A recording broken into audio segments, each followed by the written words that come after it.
Go to the greatest of all time director Venkat Prabhu இயக்கத்துல நம்ம தளபதி விஜய் அவர்கள் நடிச்சு இப்போதைக்கு ரீசெண்டா தியேட்டர்ல வெளிவந்து மாபெரும் வெற்றி பெற்ற ஒரு பிரம்மாண்டமான சயின்ஸ் ஃபிக்ஷன் ஆக்ஷன் திரைப்படம். கண்டிப்பா இந்த திரைப்படம் அப்படின்றது ஒரு 400 கோடி ரூபாய் வேர்ல்டு வைடு வசூல் வரும் அப்படின்ற மாதிரி நான் எதிர்பார்க்கிறேன் அப்படின்ற மாதிரி நான் சொல்லியிருந்தேன். அது இப்போ உண்மையாவே நடந்துருச்சு.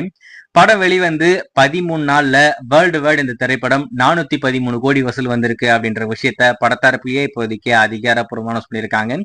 இந்த விஷயம் ரொம்ப பெருசா பார்க்கப்படுது. இந்த விஷயம் ரொம்ப பெருசா பார்க்கப்படுது. ஏன் அப்படின்னு பாத்தீங்கன்னா, இந்த படத்துக்கு கேரளால பெரிய சப்போர்ட்டே இல்லைங்க. இந்த படத்துக்கு முதல் நாள் என்னமோ பெரிய ஓப்பனிங் கேரளால இருந்தது. ஆனா அதுக்கடுத்து பாத்தீங்கன்னா நெகட்டிவான ரெஸ்பான்ஸ் வந்ததுனால அங்க இந்த படத்தை கைவிட்டுட்டாங்க.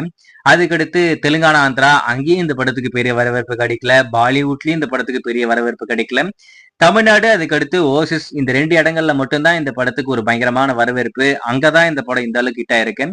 படம் வெளிவந்து வெறும் 13 நாள்ல 413 கோடி அப்படின்றது ரொம்பவே பயங்கரமான ரெக்கார்ட் என்னை பொறுத்த வரைக்கும்.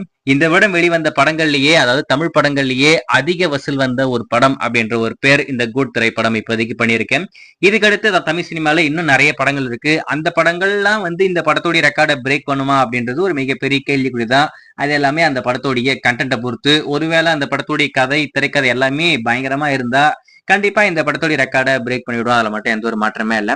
ஆனா இப்போதைக்கு வந்திருக்கிற அப்டேட்ல இந்த திரைப்படம் தான் முதலிடம். இந்த வருடம் வெளிவந்த தமிழ் படங்களில் அதிக வசூல் வந்த படம் அப்படின்ற பேர் நம்ம கோட் திரைப்படம் வாங்கியிருக்கு. படம் வெளிவந்து 13 நாள்ல 413 கோடி வசூல் ஒரு மிகப்பெரிய பாக்ஸ் ஆபீஸ் ரெக்கார்ட் பண்ணியிருக்கு. கூடிய விரைவில் நெட்ஃபிளிக்ஸ்ல இந்த படத்தை ஸ்ட்ரீம் பண்ண போறாங்க. அது மட்டும் இல்லாம டைரக்டர் கட்டுமே வரப்போகுது. வெயிட் பண்ணி பார்ப்போம். கோ டு த